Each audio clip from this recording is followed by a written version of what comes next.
रामकृष्ण संघ के सन्यासियों का दिव्य जीवन 23वां संस्करण नवंबर 2017 स्वामी भास्करानंद जी द्वारा लिखित एवं ब्रह्मचारी चिदात्म चैतन्य द्वारा अनुवादित। दूध पीना है या साधना करनी है। स्वामी विदेहानंद 1906 से 1984 गंगाचरण महाराज के नाम से जाने जाते थे। उन्होंने कहा था, मैं सौभाग्यशाली था कि अनेक वर्षों तक एक ब्रह्मज्ञानी सन्यासी के साथ रहा। तब मेरी आयु 30 वर्ष से अधिक थी और गंगाचरण महाराज 60 वर्ष के होंगे। मैंने उनसे पूछा, वे ब्रह्मज्ञानी सन्यासी कौन थे? गंगाचरण महाराज ने कहा, मैं पूजनीय स्वामी विशुद्धानंद जी महाराज की बात कर रहा हूँ। वे ही वह ईश्वरानुभूति संपन्न साधु थे। जब मैं कनिष्ठ सन्यासी था तब मैंने रांची मोराबादी आश्रम में उनके साथ कुछ वर्ष व्यतीत किए थे। तब वे वहां के सचिव थे। मैंने पूछा, आपको कैसे ज्ञात हुआ कि वे ब्रह्म ज्ञानी हैं? गंगाचरण महाराज ने कहा, हम लोग उनके आदर्श आध्यात्मिक जीवन के बारे में जानते थे और यह सुना था कि उन्हें ईश्वर दर्शन हुआ था, लेकिन हम लोग इसकी वास्तविकता जानना चाहते थे। एक दिन साधुओं की संध्या कक्ष में हम लोगों ने उनसे पूछा, महाराज, क्या आपको ईश्वर दर्शन हुआ है? पहले तो वे हमारे प्रश्न का उत्तर देने के लिए अत्यंत अनिच्छुक थे, लेकिन हम लोग भी छोड़ने वाले नहीं थे। हम लोग विनम्रता से सत्य बताने के लिए उनसे निवेदन करते रहे। अंततः उन्होंने हमारा अनुरोध स्वीकार किया। उन्होंने कहा, 1917 ईस्वी वे स्वामी विशुद्धानंद और स्वामी माधवानंद महाराज वाराणसी में कुछ दिनों के लिए तपस्या कर रहे थे। उस समय उनके स्वामी विशुद्धानंद के मन में ईश्वर दर्शन की तीव्र व्याकुलता हुई। उन्होंने सुना था कि संत तुलसीदास जी को चित्रकूट पर्वत पर ईश्वर का दर्शन हुआ था, जो वाराणसी से अधिक दूर नहीं है। इससे उनके मन में चित्रकूट दर्शन करने की इच्छा अधिक प्रबल हो गई। वहां पहुंचकर वे एक स्थानीय पंडा के घर में रहने लगे। प्रथम दिन ही जब वे अपने कमरे में जागृतावस्था में लेटे हुए थे, तब उन्हें ईश्वर दर्शन हुआ। इस दर्शन ने उन्हें तीव्र आध्यात्मिक आनंद से अभिभूत कर दिया। वह आनंद निरंतर 3 दिनों तक बना रहा। स्वामी विशुद्धानंद महाराज श्री मां शारदा देवी के आरंभिक शिष्यों में से एक थे।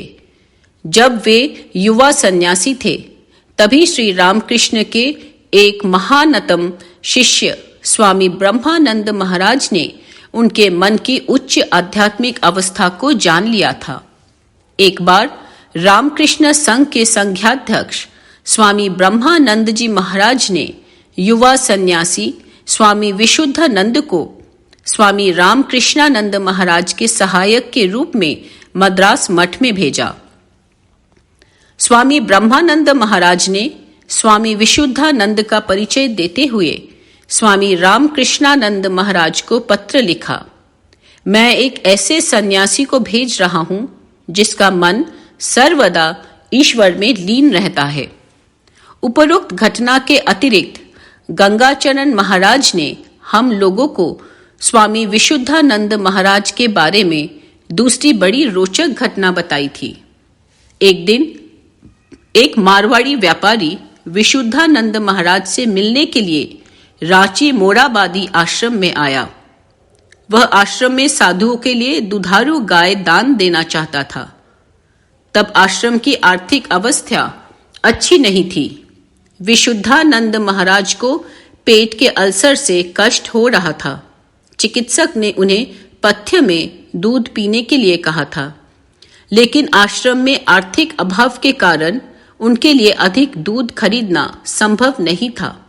अन्य साधुओं हेतु दूध की तो कोई बात ही नहीं थी। अतः दुधारू गाय का दान में मिलना मानो ईश्वर द्वारा प्रेषित था।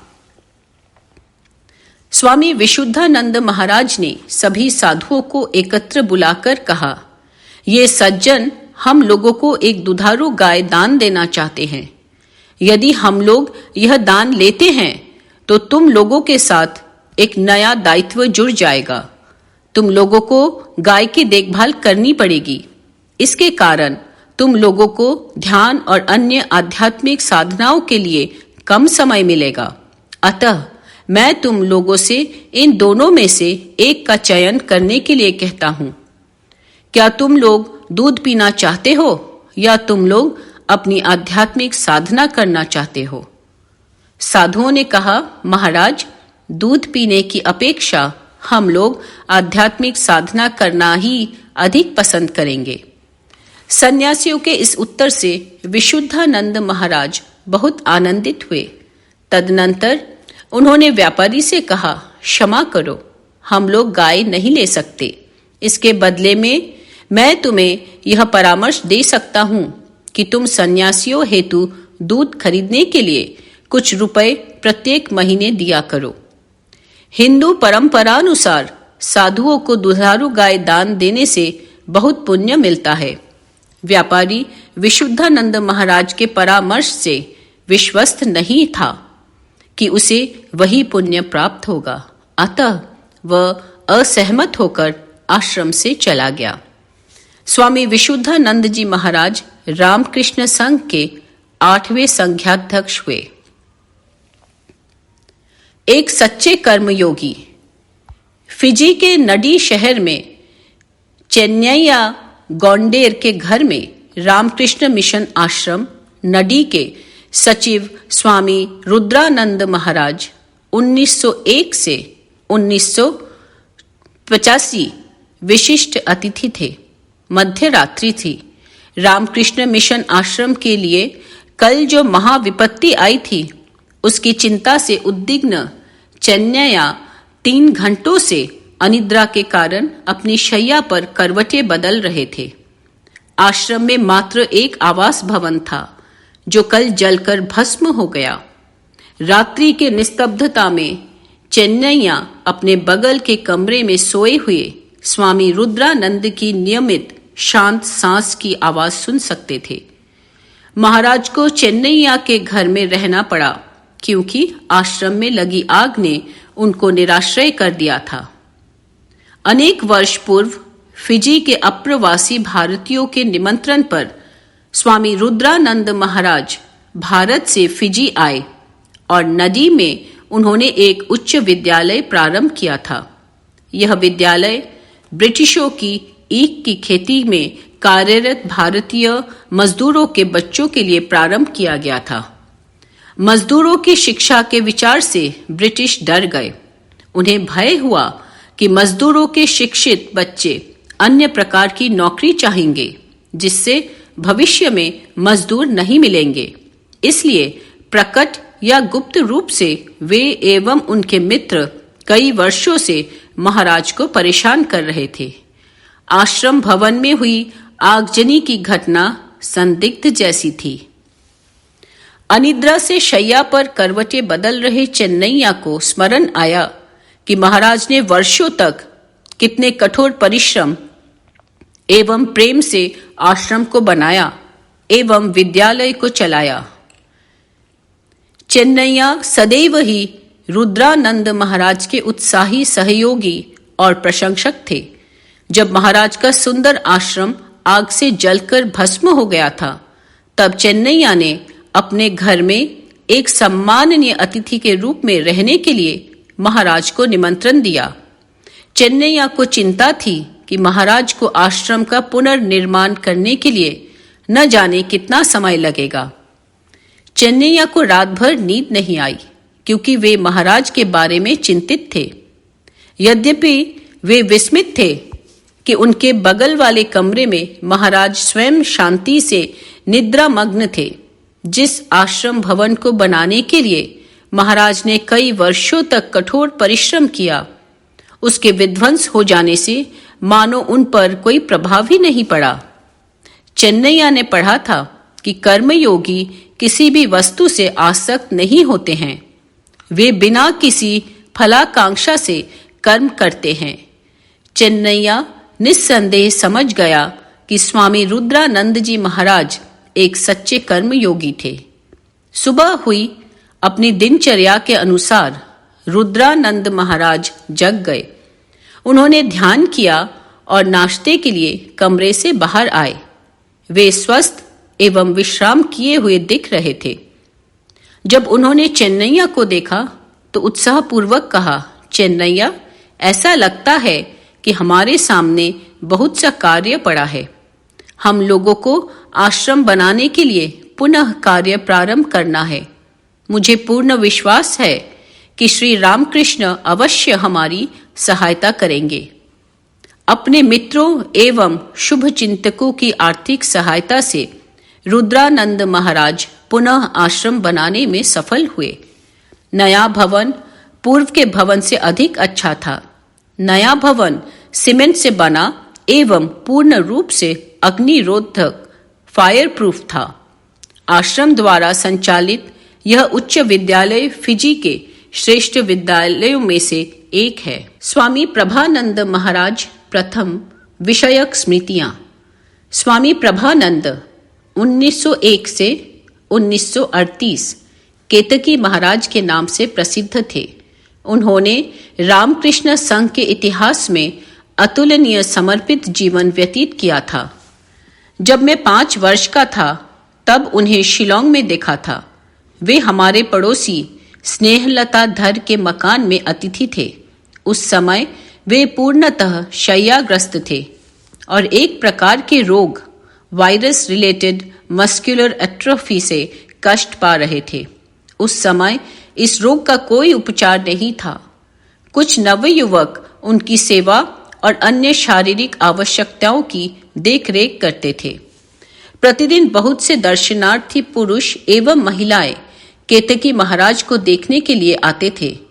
छोटे बच्चे महाराज को परेशान करेंगे, इसलिए बड़े लोग छोटे बच्चों को उनके कमरे में नहीं जाने देते थे। जब आसपास कोई नहीं रहता तो मैं कभी कभी छिप छिपा कर उनके कमरे में चला जाता और दूर से उनको देखता रहता। मुझे उनके कमरे में औषधि की गंध आती थी। शायद उनके शरीर पर मालिश किए गए कोई मलम का ही होगा। जैसे ही मैं उनके कमरे में जाता वे मुझे देखकर मुस्कुराते थे। वे मुझसे कोई वार्तालाप आदि नहीं करते थे, वे केवल मुस्कुराते थे। तब मैं लज्जा कर शीघ्र कमरे से भाग जाता था। युवावस्था में ही साधु बनने के लिए सोचने लगा। तब मुझे केतकी महाराज की याद आई। उनके स्मरण से मुझे बड़ा मनोबल और प्रेरणा मिली। उनके असाध्य रोग में भी मुझे उनकी अद्भुत मन को जीतने वाली मुस्कुराहट की याद आई। मृत्यु को चुनौती देने वाले उनके साहस का स्मरण हुआ, जो केवल संत ही कर सकते थे। तब तक मैं उनके द्वारा किए जा रहे खासी पर्वत पर आश्चर्यजनक लोकोपकारी कार्यों के बारे में भी सुन चुका था। 1923 ईस्वी रामकृष्ण मिशन के द्वारा उनको खासी पर्वत पर आदिवासियों में कार्य करने के लिए भेजा गया था। तब उनकी आयु मात्र 27 वर्ष थी। 10 वर्ष कठिन परिश्रम कर उन्होंने शेला, चेरापूंजी एवं शिलोंग में रामकृष्ण आश्रम स्थापित किया। केतकी महाराज ने खासी पर्वत पर पहुंचने के केवल 3 महीनों के अंदर ही खासी भाषा सीख ली। उन्होंने पहले शेला में रात्रि पाठशाला प्रारंभ की, जो बाद में 6 कक्षा तक जूनियर हाई स्कूल हुई। महाराज ने चेरापूंजी में भी एक उच्च विद्यालय प्रारंभ किया एवं खासी भाषा में कुछ पाठ्य पुस्तकें लिखी। उन्होंने चेरापूंजी में जो शैक्षणिक सेवा प्रारंभ की, उससे उन्हें स्थानीय ईसाइयों के विरोध का सामना करना पड़ा, क्योंकि कोई हिंदू संस्था यहाँ विद्यालय आरंभ कर सकती है, वे लोग सोच भी नहीं सकते थे। उनके विरोध के उत्तर में केतकी महाराज ने शीघ्र चेरापूंजी के विशिष्ट व्यक्तियों ईसाई और गैर ईसाई दोनों को मिलाकर एक समिति गठित कर विद्यालय के संचालन का कार्य उन्हें सौंप दिया और यथासंभव समय उसके पीछे रहे। इस बुद्धिमानी से उन्हें बड़ी सफलता मिली। शेला गांव खासी पर्वत के निचली पहाड़ी पर स्थित है, जबकि शेला गांव से चेरापूंजी शहर लगभग 3,500 फीट की ऊंचाई पर अवस्थित है। तब चेरापूंजी और शेला के बीच में वाहन के लिए कोई उपयुक्त सड़क नहीं था। लोगों को शेला से चेरापूंजी जाने के लिए पैदल 3,000 फीट की चढ़ाई करनी पड़ती थी। यह यात्रा दुरूह पहाड़ी ढलान की चट्टानों पर सैकड़ों सोपानों से होकर गुजरती थी। यहाँ तक कि स्थानीय व्यक्तियों के लिए भी इतने सारे सोपानों पर चढ़ना बहुत कठिन था। लेकिन केतकी महाराज चेरापूंजी में विद्यालय की देखरेख करने के लिए बार बार, कभी कभी एक सप्ताह में 3 या 4 बार आवागमन करते थे। कभी कभी वे सुबह चेरापूंजी जाते और उसी दिन संध्या को शेला वापस आ जाते। मैं 1960 में चेरापूंजी आश्रम में ब्रह्मचारी के रूप में लगभग 1 वर्ष तक था। शेला में एक वयस्क सज्जन शागेन बाबू से मेरी भेंट हुई थी, जो केतकी महाराज को जानते थे। उन्होंने मुझसे कहा कि वे लोग केतकी महाराज का सप्ताह में कई बार चेरापूंजी के लिए अलौकिक चढ़ना उतरना देखकर विस्मित हो जाते हैं। केतकी महाराज का खासियों के प्रति महान प्रेम के प्रसंग में वार्तालाप करते हुए शागेन बाबू की आंखों से आंसू झरने लगे। केतकी महाराज जिनकी सेवा करने आए, उनके साथ अच्छी तरह घुल मिल गए। वे उन लोगों के साथ रहते थे, खाना खाते थे और उनके सुख दुख को बांटते थे। उन्होंने उन लोगों को आत्मनिर्भर होने के लिए शिक्षित किया और श्री रामकृष्ण के जीवन एवं उपदेश के द्वारा प्रदर्शित सर्वधर्म समन्वय का उपदेश दिया। उन्होंने उन्हें अनासक्त होकर शिक्षित करने का प्रयत्न किया। यह प्रेरणा उन्हें रामकृष्ण मिशन के संस्थापक स्वामी विवेकानंद से प्राप्त हुई।